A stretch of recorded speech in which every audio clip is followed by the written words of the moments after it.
logo is an extension of who you are or what you do. There has to be a reason for it. It should be something that someone is drawn to. A successful logo can almost say nothing. We think of a logo as something that can hold everything. It's informed and reinforced by the things that we see every day, and it's important to acknowledge that entire invisible vocabulary.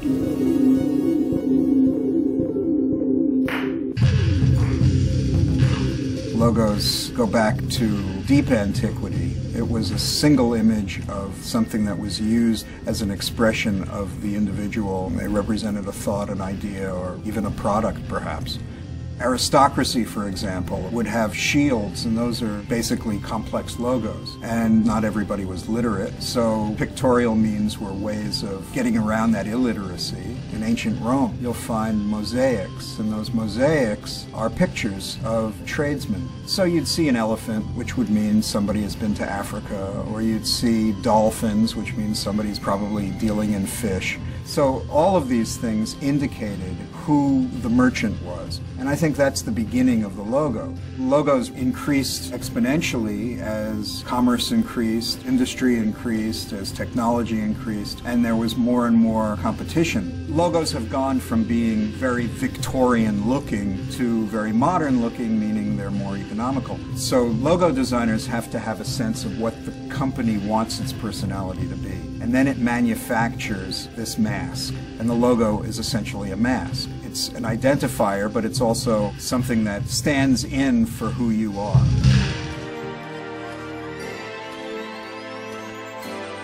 A great logo is memorable, it's appropriate to the brand, and it's simple so it can work everywhere and look the same in every situation. So the first thing is simplicity, and in today's media realities, it means if it could be as tiny as 16 by 16 pixels to work as a fave icon. And for big signs on the sides of buildings, that's tremendous. The second thing is that it would be appropriate in the character and the feeling. If you look at the Smithsonian Sun and you say, is that appropriate for an institution that has all these different galleries and museums? And then you start thinking, okay, does it look too corporate? No, it doesn't. Does it look too commercial? No, it doesn't. That is kind of what we ask ourselves when we look at a mark and say, is this right for them?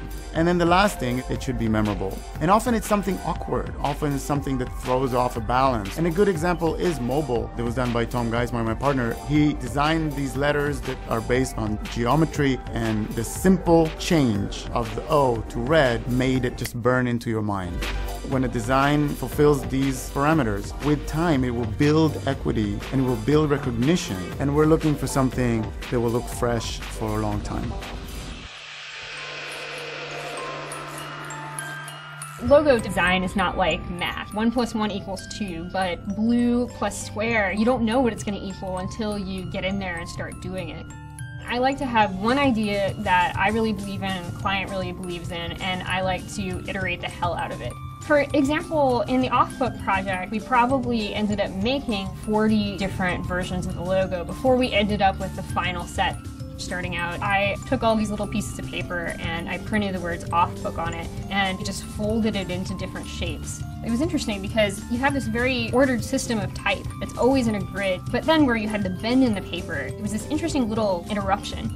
And so I brought these printouts into my scanner and started emulating that little interruption and sort of move it or wiggle it. And so the resulting image would have these different lines and distortions in it.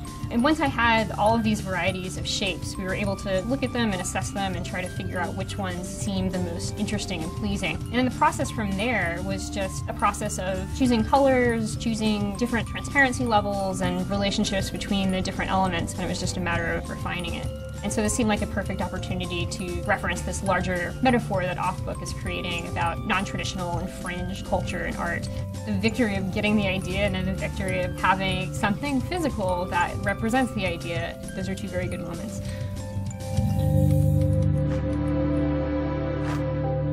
Logo design should be timeless. The classic thing is Coca-Cola. We know that script, and that script really came out of the 1890s, but it's such a part of our culture that it probably always will be contemporary. Back in 1975, I took Gutenberg Bible lettering and made it look like a car mark, put a bevel on it, and it looked very sinister with an album I'd done for Blue Oyster Cult. So when I was asked to do the AC/DC logo, one of the versions I came up with was based on that Blue Oyster Cult lettering. And it kind of became the cliche for the heavy metal thing. When I use the word cliche, I'm really thinking of it more in terms of appropriateness. It could be just the obvious that is just the right thing. There's nothing wrong with that. Now it just is part of our culture. If a logo has been working and is recognizable and a company has spent millions of dollars to promote it, there's probably very little reason to redesign that logo. It is a fashion business. There are styles that change and typography that changes and images that change. But what you want is you want your audience to see this and it will remind you of that entity. That's when a logo works. That's when it becomes timeless. We need the logos so that people will be cued into who we are and what we do. The world has evolved, the technology has evolved, but in fact our approach has been constant. It should be simple, it should be well drawn, and should be interesting. A logo can't express everything, but it should definitely express the thing that's the most important, the thing that needs to be expressed.